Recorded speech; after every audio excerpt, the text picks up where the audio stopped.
구독과 좋아요는 큰 힘이 됩니다. 서점에 가보면 수많은 자기계발서가 나와 있고 또 지금도 많은 자기계발서가 출판되고 있습니다. 우리 믿음의 성도님들은 성경도 열심히 읽고 세상적인 책도 다방면으로 읽어야 할 줄 믿습니다. 그런데 성경을 깊이 읽고 연구하다 보면 세상의 모든 문제의 해답이 성경 속에 다 나와 있는 것을 알게 됩니다. 우리가 그것을 미처 깨닫지 못하고 그냥 지나치고 말기 때문에 발견하지 못하고 깨닫지 못하게 되는 것 같습니다. 그래서 저는 항상 성도님들에게 말씀드리는 것이 있는데, 성경을 읽으실 때 그냥 어떻게 하든지 한 번이라도 성경을 읽어보는 데 목적을 두기보다는 하루에 한 장을 읽으시더라도 그 속에 있는 보석 같은 하나님의 뜻과 교훈을 캐내고 그리고 깨닫고 그대로 실천하기를 바라는 것입니다. 오늘 본문 에스라 6장은 중단되었던 성전 재건이 다시 시작되고 4년에 걸친 공사가 드디어 완성되어서 무너진 성전이 재건되고 다시 세워진 성전에서 이스라엘이 유월절과 무교절과 봉헌식을 올리면서 하나님과 이스라엘 간의 은혜의 관계가 다시 회복되는 역사를 기록해 놓은 말씀입니다.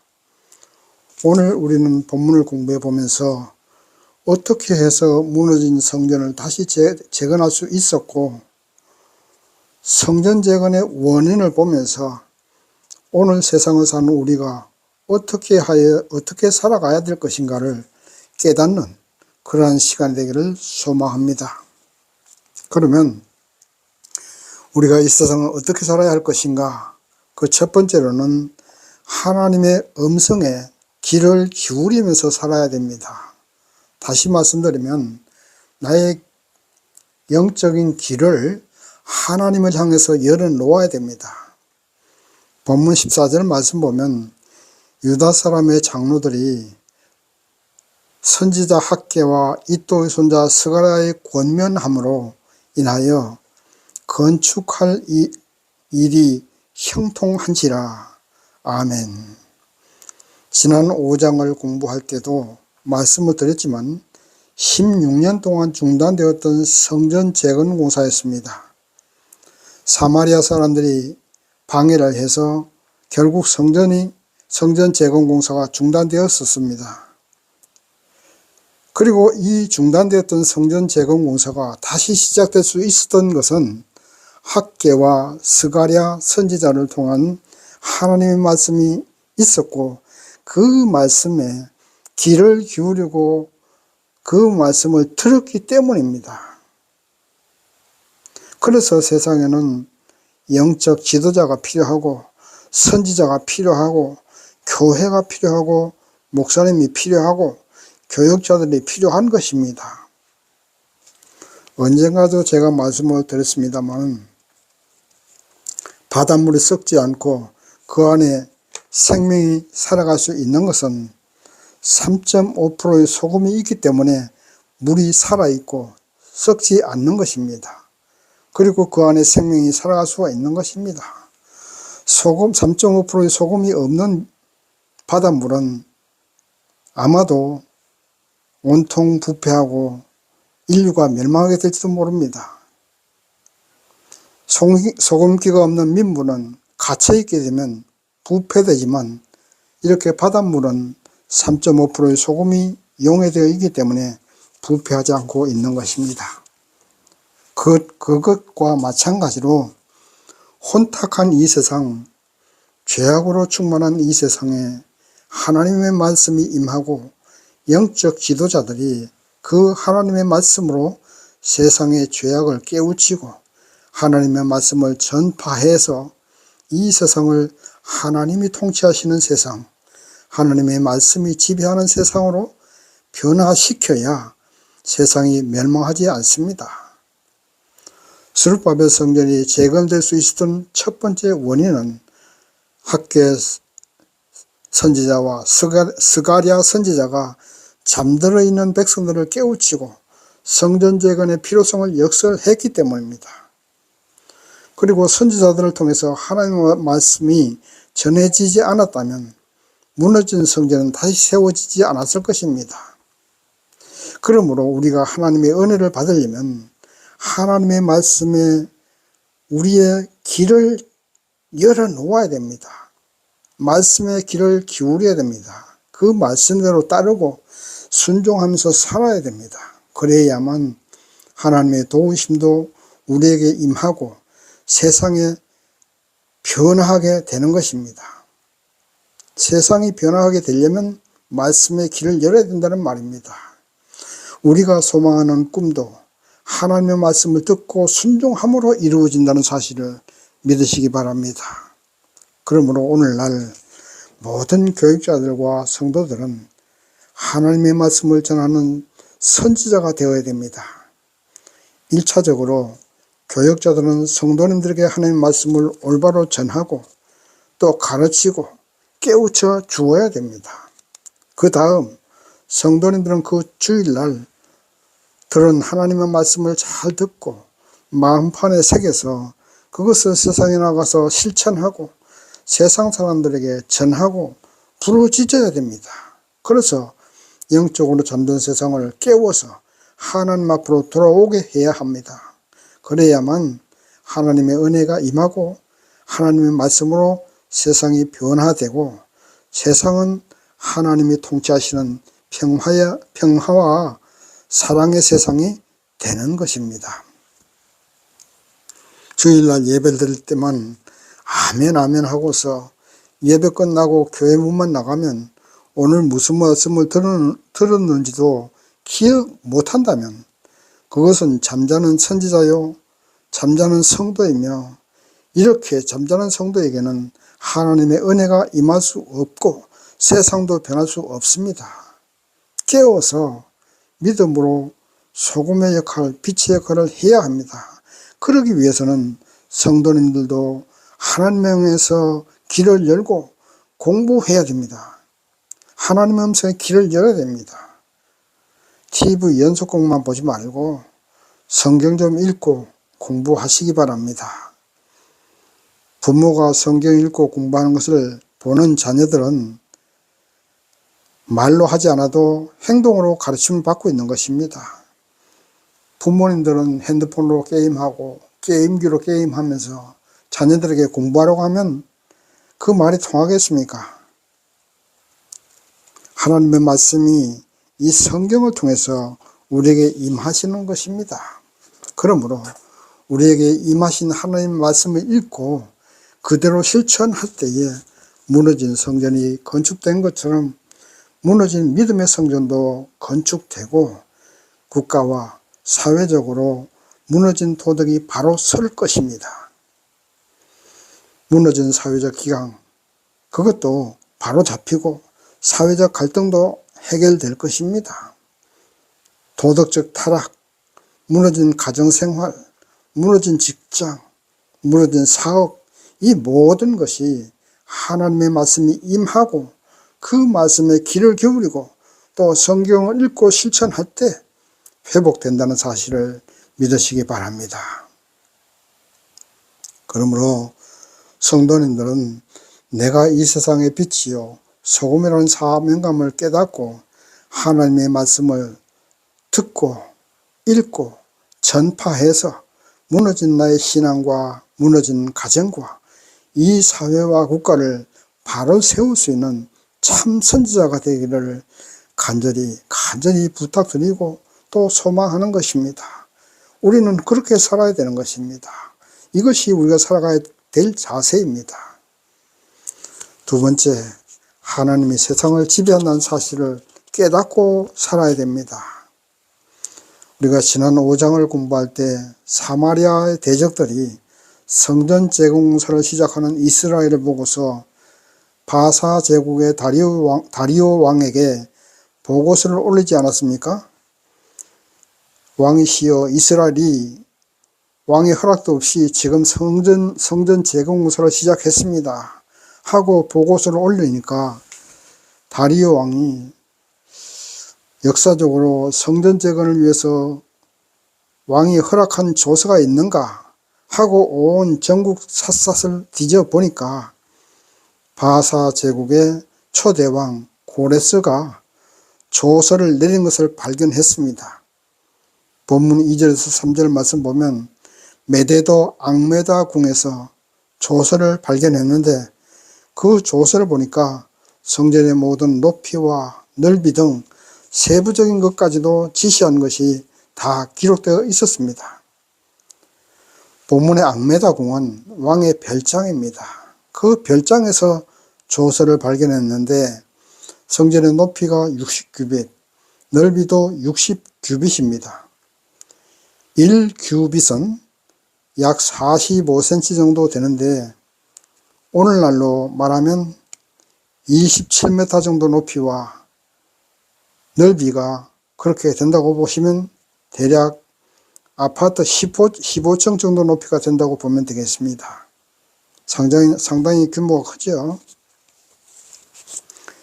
이러한 성전 규모로 4년 동안 건설해서 다리오 왕 6년에 기원전 515년에 성전을 완공할 수 있었습니다. 성전 재공사에 필요한 비용도 전액 왕실에서 그쪽 지방 세금으로 다 충당했던 것입니다. 이것을 보면 이것이 어찌 하나님의 역사심이 아니고 되겠습니까? 불가능한 일입니다. 기원전 520년에 기록된 조서를 발견할 수 있었던 것도 하나님의 역사심이 있었고, 그리고 모든 경비를 세금으로 충당하도록 다리오 왕이 허락한 것, 이 모든 것이 하나님의 역사가 아니고는 불가능한 것입니다. 우리는 이렇게 세상 역사를 주관하신 하나님이심을 깨달아야 됩니다. 우연이란 없습니다. 모든 것이 하나님의 섭리와 경륜대로 되어가는 것이 역사입니다. 이스라엘이 하나님께 범죄하고 불순종함으로써 망한 것도, 또 그렇게 망한 이스라엘이 다시 성전을 재건할 수 있었던 것도 모두가 다 하나님의 역사하심입니다. 이러한 하나님의 역사하심을 깨닫는 영적으로 깨어있는 상태가 되어야 됩니다. 해가 중천에 떠 있는데도 잠자고 있는 사람처럼 하나님이 세상 역사를 주관하고 계시는데도 하나님 없이 내 힘으로 뭘 해보겠다고 발버둥 치지 마십시오. 하나님이 역사하시고 계십니다. 우리의 삶도 하나님이 역사하시고 섭리하십니다. 믿으시기 바랍니다. 우리가 그것을 깨닫지 못하기 때문에 자꾸만 타락하고 죄의 길로 가고 망하는 길로 가게 되는 것입니다. 그러므로 우리는 하나님의 은혜 받는 것을 기록하는 습관을 들여야 됩니다. 앙메다 궁에서 조서를 발견할 수 있었기 때문에, 기록해 놓은 조서를 발견할 수 있었기 때문에 성전 재건 공사가 가능했던 것입니다.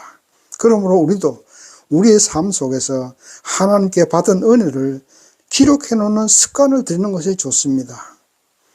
매일 밤 아니면 일주일에 한 번이라도 주일날 오늘 하루나 또 이번 주 7일 동안 오늘 우리의 삶 속에서 하나님의 도우심이 무엇이었던가, 하나님께 감사할 일이 무엇인가 하는 감사 노트를 적어 보시기 바랍니다. 다리오 왕이 앙메다 궁에서 고레스 조서를 발견한 것처럼 오늘 하루 하나님께 감사할 일이 무엇인가를 되돌아보고 기록해 놓음으로써 하나님의 역사를 깨닫게 되는 것입니다. 이렇게 감사 노트를 통해서 하나님께서 나의 삶에 섭리하시고 역사하시는 그 손길과 능력을 깨닫게 되면 우리 마음의 믿음의 성전도 튼튼히 세워지고 우리 인생에 하나님의 은혜가 충만하게 임하게 되실 겁니다. 이러한 감사노트가 없으면 하나님이 내 삶을 주관하시고 세상 역사를 주관하신다는 사실을 깨닫지 못하고 내 힘과 내 지혜로 무엇을 해보려고 발버둥치게 되고 그러다가 범죄하고 망가지는 인생이 되는 것입니다. 역사의 주관자는 하나님이십니다. 내 삶의 주관자도 하나님이십니다. 그러므로 세상 권력에 아첨하고 돈 있고 힘 있는 사람한테 아첨해서 무엇을 얻어보려고 하지 마십시오. 세상에 믿을 놈 없다는 말이 있지 않습니까? 정치판을 보십시오. 오늘 아첨하고 권력에게 붙어서 영화를 보는 사람이 권력이 없어지면 언제 그러나는 듯이 등 뒤에서 칼을 꽂습니다. 국회의원 한 번 더 해먹자고 박근혜 대통령 치마권을 붙잡고 제발 우리 지역구에 와서 선거운동 좀 해달라고 그렇게 해서 국회의원 배지를 달고 나니까 박근혜 탄핵 앞장서고 등 뒤에서 칼을 꽂는 것을 보지 않았습니까? 이것이 정치판이고 연예인들도 거기에 춤을 춰서 뭐 문빠니 개딸이니 이런 것이 있습니다. 그래서 잘 살려고 노력합니다. 이것이 세상 인심이고 세상 역사입니다. 세상 사람은 믿지 마십시오. 오늘의 동지가 내일의 적이 되는 것이 세상입니다. 그러므로 세상을 의지하고 사람을 의지하기보다는 하나님을 의지하시고 하나님께 기도하고 하나님께 매달리셔야 합니다. 세상 역사는 하나님이 주관하시는 것이지 권력이나 돈 있는 사람 그런 사람이 주관하는 것도 아닙니다. 우리의 인생사도 하나님이 주관하시기 때문에 우리의 성공의 길도 하나님이 열어주시는 것입니다. 천국 길도 하나님을 통해서 갈 수 있는 것입니다.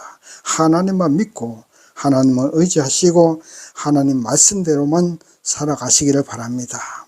우리가 살아가야 될 자세는 바로 그러한 자세입니다. 세 번째, 끊임없이 하나님과 교제하면서 살아야 됩니다. 본문 말씀 16절 이하에 보면 성전 재건이 완전히 끝나고 완공된 것이 기원전 515년 다리오 왕 6년 아달월 3일에 끝났다고 기록되어 있습니다. 본문의 아달월은 바벨론 달력으로 12월 달이고 오늘날 태양력으로 2월에서 3월 사이가 되겠습니다. 어찌되었건 이제 이스라엘 백성들이 그렇게 소망했던 성전이 재건되고 나니까 백성들이 즐겁게 봉헌식을 올리고 유월절과 무교절을 지키면서 하나님께 영광 돌리는 내용이 기록되어 있습니다. 그러나 이렇게 완공된 성전도 또 허물어지고 맙니다. 우리가 여기서 잠시 이스라엘 성전에 대해서 공부하고 넘어갑시다. 이스라엘 성전의 역사는 출애굽 후에 광야에서 광야의 회막이죠. 광야 성전이 제일 먼저이고 그 다음 기원전 957년에 솔로몬 성전이 세워집니다. 그러나 그렇게 화려하게 세워진 솔로몬 성전도 바벨론에 의해서 무너지고 기원전 515년에 스룹바벨 성전이 세워졌습니다. 그러나 그것도 역시 무너지고 기원전 20년에서 기원 후 64년 무려 84년에 걸쳐서 긴 세월 동안 건축된 헤롯 성전이 마지막 성전인데 이 헤롯 성전도 불과 84년 동안 지어진 이 헤롯 성전이 불과 6년 후 AD 70년 로마의 디도 장군에서 완전히 파괴됩니다. 오늘날까지 성전은 없습니다. 결국 눈에 보이는 성전은 언젠가는 무너집니다. 눈에 보이는 세상 영광, 세상의 모든 것은 다 무너지고 불타버립니다. 그러나 하나님은 영원히 살아계십니다. 살아계신 하나님께 성전의 유무와 상관없이 항상 예배드리고 교제하면서 살아가야 됩니다. 주님 앞에 가는 그날까지 우리 마음의 믿음의 성전은 무너지지 않아야 됩니다. 그러기 위해서는 끊임없는 예배와 교제가 있어야 됩니다. 이스라엘이 봉헌식과 유월절과 무교절을 지키면서 하나님께 감사하며 예배 드린 것처럼 우리의 삶 전체가 예배의 연속이 되어야 되고 하나님과의 교제의 연속이 되어야 됩니다. 세상에 보이는 모든 것은 무너지고 사라지고 허물어집니다. 보이는 성전도 무너지고 세상 권력도 무너지고 세상 영광도 잠시 잠깐이면 무너집니다. 우리의 몸도 잠시 잠깐이면 무너집니다. 그러나 우리의 영혼과 하나님은 영원합니다. 무너지지 않습니다. 그러므로 세상 보이는 것에 가치를 두지 마십시오. 금방 사라질 것들에게 가치를 두고 그것을 얻기 위해서 밤새워 노력해서 그것을 얻고 성취한다 해도 구름이 흩어지듯이 아침 안개가 사라지듯이 어느 날 내게 들떠나가고 맙니다. 그래서 사람들은 인생의 허무함을 노래합니다. 수많은 철학자, 예술가, 시인, 화가들이 인생의 허물을 노래했습니다. 솔로몬 성전이 그렇게 화려하게 건축하였다 해도 스룹바벨 성전을 다시 건축해도 헤롯 성전을 그렇게 화려하게 건축했어도 불과 6년 후에 로마의 디도 장군에 의해서 철저하게 파괴되었습니다. 84년이라는 세월 동안 건축한 헤롯 성전이 6년 만에 완전히 잿더미가 된 것입니다. 우리 눈에 보이는 세상은 모두가 허물어지고 불타 없어질 것들입니다. 영원한 것은 하나님 한 분이십니다. 그러므로 우리는 영원하신 하나님과 항상 교제하면서 예배 드리면서 살아가야 됩니다. 그래서 우리의 마음에 믿음의 성전을 튼튼히 세우십시다. 우리의 마음속에 믿음의 성전을 세우고 거기에 하나님을 모시고 하나님과 교제하면서 하나님께 예배 드리는 그런 삶을 살아야 되는 것입니다. 그렇게 할 때에 우리는 영생을 얻고 영원한 축복 속에 살아갈 수가 있는 것입니다. 이제 말씀을 정리합니다. 세상 역사를 주관하시는 분은 하나님밖에 없습니다.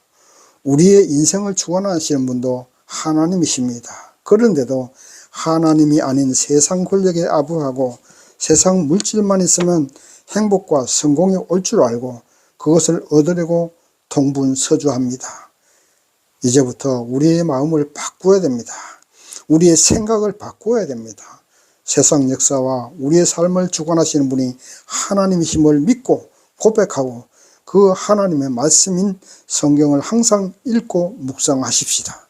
그리고 감사 노트를 기록하는 습관을 들이고 하나님과 대화하는 편지를 쓰는 습관을 들여야 됩니다. 그것이 하나님과 교제하는 삶입니다.